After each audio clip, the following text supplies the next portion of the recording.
हिंदुओं का विरोधी हिंदू है, कोई दूसरा नहीं है। हिंदू को डुबाने वाले हिंदू ही है। तो हम पंडित होकर के पूजा पाठ से, मंदिरों से और जगहों से जो टैक्स जा रहा है, वो टैक्स का पैसा से ये लोग पल रहे हैं। हमारे महाराज जी बागेश्वर वाले जो कर रहे हैं, अपने धर्म के लिए नहीं कर रहे, वो आप सब हिंदुओं के लिए कर रहे हैं कि आप सब लोगों के जीवन में ऐसी व्यवस्था ना आए कि तुम्हारी बहन बेटियों को जो मुसलमान ले जाए, बाद में उनको काटे, कहीं उनके टुकड़े करके फेंके। एक बार घर में घुस जाए हिंदुओं के, फिर ये अपना तो नहीं रहता है, अपने घर वालों को नहीं छोड़ते, हम हिंदुओं को क्या छोड़ेंगे। नमस्कार, आप देख रहे हैं सौगंध टीवी और मैं हूं आपके साथ आस्था तिवारी। अगर बात की जाए तो जिस तरीके से बाबा बागेश्वर धाम का नोएडा में पंडाल सजा हुआ है और हमारे साथ महंत लोग हैं, संत लोग हैं, आइए इनसे चर्चा कर लेते हैं। महाराज जी, जिस तरीके से बाबा हिंदू राष्ट्र की बात करते रहते हैं और उस बात को लेकर के विरोधी दल जो है लगातार उनका कटाक्ष करते हैं, लेकिन क्या लगता है वाकई हिंदू राष्ट्र का असल मायने में शब्द क्या है? जो विरोधी हैं वो शायद इस बात को समझ ना पा रहे हो। देखिए, जो विरोधी हैं उनका काम है विरोध करना, और उसमें उनका भी नुकसान है विरोधियों का, क्योंकि हिंदू होकर के यदि वो विरोध कर रहे हैं तो आगे चल करके उनके साथ भी यही होना है, जो आम जगहों में होता रहता है बराबर। और ये हम पर हावी होते चले जा रहे हैं, और हम लोगों का कमाया हुआ, हम लोग जो टैक्स भर रहे हैं, हम पंडित होकर के हम खुद टैक्स भरते हैं। साल में हमारा 50,000 के ऊपर टैक्स जा रहा है। तो हम पंडित होकर के पूजा पाठ से, मंदिरों से और जगहों से जो टैक्स जा रहा है, वो टैक्स का पैसा से ये लोग पल रहे हैं, और ये पलने के बाद हमें ही मार रहे हैं। तो यदि हिंदू राष्ट्र नहीं घोषित होगा और हिंदुत्व पूर्ण रूप से नहीं स्थापित होगा, तब तक ऐसे ही होता रहेगा। देखिए, अभी हाल ही में जिस तरीके से और ये सूचना जो मिली विरोधी है ना, इनके घर में घुस करके मारेंगे। ये एक बार घर में घुस जाए हिंदुओं के, फिर ये अपना तो नहीं रहता है, अपने घर वालों को नहीं छोड़ते, हम हिंदुओं को क्या छोड़ेंगे। इनको तो दूर 2 किलोमीटर दूर से ही देख करके भगा देना चाहिए। देखिए, अगर बात की जाए तो धीरेन्द्र शास्त्री जी लगातार ये बात कहते हैं कि जितने भी दूसरे धर्म के लोग थे वो पहले सनातनी थे, बाद में उन्होंने दूसरा धर्म धारण कर लिया। इसका क्या औचित्य है?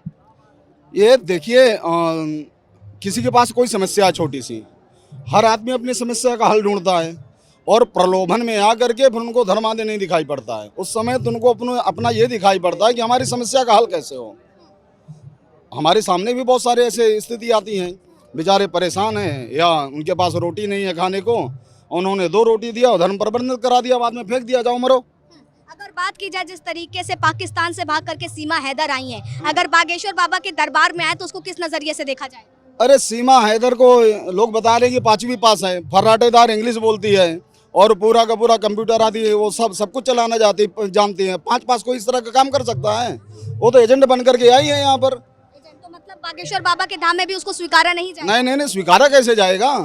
ये किसी के भी नहीं सके हैं, ये पूरी तरह से ये दीमक है। अगर बात की जाए, उसने तो हिंदू धर्म अपना लिया है। कहाँ? सीमा हैदर ने हिंदू धर्म अपना करके पूरे ऐसे रीति-रिवाज ढोंग दुनिया भर के लोग करते रहते हैं, कभी हिंदू बनने का ढोंग करते हैं, कभी कुछ बनने का ढोंग करते हैं। चर्चा चल रही थी कि सीमा हैदर बागेश्वर बाबा के धाम आएंगी। यहाँ कैसे आ सकती हैं? ऐसे पापी लोग बाबाओं के धाम में नहीं आ पाते हैं, वो दूर ही रहते हैं। हाँ, महाराज जी, आज 6वां दिन हो गया, अभी तक नहीं आई है। हम लोग हिंदू राष्ट्र के लिए, अभी आप वहाँ से आप रिकॉर्ड कर लीजिएगा, 41 ब्राह्मण बैठ करके भागवत महापुराण का पाठ कर रहे हैं, पूरा वेदी बनी हुई है, वहाँ किसी की भी एंट्री नहीं है। आप आगे इस पंडाल में आगे देख सकती हैं।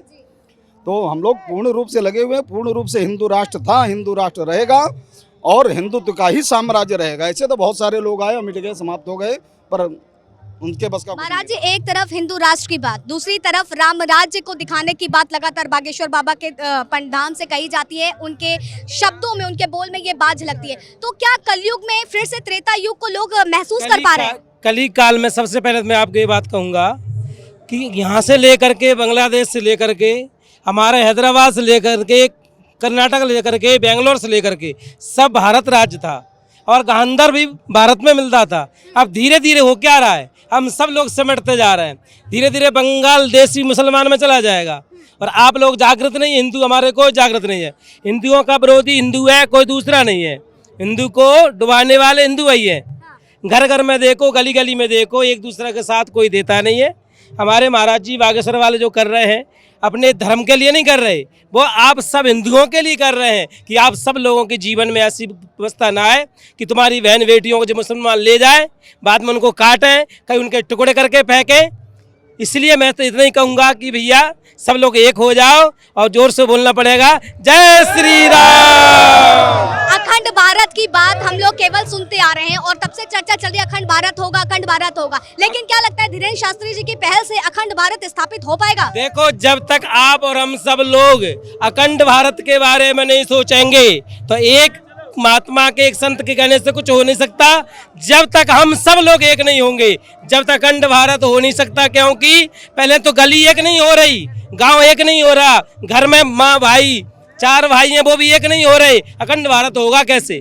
इसलिए कहने का तात्पर्य है हम सब लोगों को एक होना पड़ेगा, जो ही अखंड भारत बन सकता है। तो क्या लगता है अखंड भारत की शुरुआत हो गई है? क्योंकि बागेश्वर बाबा अब लंदन में भी जाकर के कथावाचक करेंगे। लंदन करेंगे, एशिया करेंगे, सब जगह करेंगे।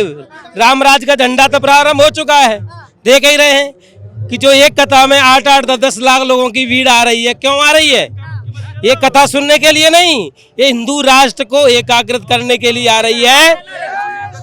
इसलिए हम सबको एक होना पड़ेगा। बोल जय श्री राम। रामायण में एक श्लोक है, प्राण जाए पर वचन आए, राम रघुकुल रीत सदा चली आई, प्राण जाए पर वचन न जाए। क्या लगता है बागेश्वर बाबा आदिकाल से नहीं, आदिकाल से नहीं, ये तो रघुवंशियों की, क्षत्रियों की देन थी।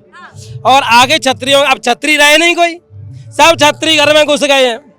क्योंकि क्षत्रिय कोई बुझादारी है नहीं है, सब लोग मधुरापान करने लगे हैं। क्योंकि धीरे धीरे जब तक क्षत्रियों के कंधे पे तलवार नहीं होगी, क्षत्रियों के हाथ में बाला नहीं होगा, ब्राह्मण परशुराम नहीं बनेंगे, जब तक हमारे क्षत्रिय साथ रहेंगे तो ब्राह्मणों की रक्षा होती रहेगी आदिकाल से। अब आप सोचें ब्राह्मण राम राज्य नहीं ला सकते, उसमें क्षत्रिय, ब्राह्मण, शूद्र सबको एक होना पड़ेगा। यहाँ पर आया हर एक भक्त धीरेन्द्र शास्त्री जी को खुद साक्षात हनुमान जी का अवतार बता रहा है, इसको आप स्पष्ट करें। देखो, अवतार की बात है तो सबसे पहले मैं अवतार की बात करूंगा। मोदी जी शिव के ही अवतार आए हुए हैं कि मोदी है तो सब कुछ है। और इस युग में हमारे शास्त्री जी के साथ हनुमान जी नहीं, सब हनुमान जी बनना पड़ेगा। कोई अंगद बनेगा, कोई हनुमान जी बनेगा, कोई राम बनेगा। वानर सेना तैयार हो रही है, वानर सेना सब तैयार, जो सब खड़ी है, सब तैयार है। जय श्री राम।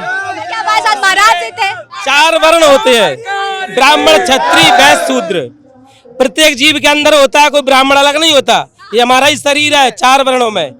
दोनों हाथ क्या है? क्षत्रिय है, मुख क्या है? ब्राह्मण है, पेट क्या है? वैश्य है, पैर शूद्र है। जब तक पूरा शरीर है तो यानी पूरे 4 वर्णीय एक शरीर है, कोई जाति नहीं है। और जब तक जातिवाद रहेगा तो राम राज्य नहीं आ सकता। इसलिए जोर से बोलना पड़ेगा, जय श्री राम। महाराज जी लोग थे और जिन्होंने तमाम बातें जो स्पष्ट कर दी है, हिंदू राष्ट्र कैसे बनेगा वो सब बयान कर दिया। तब तक के लिए आप बने रहिए सौगंध टीवी में, कैमरा पर्सन सुमित के साथ। आप देख रहे हैं सौगंध टीवी, सौगंध वतन की।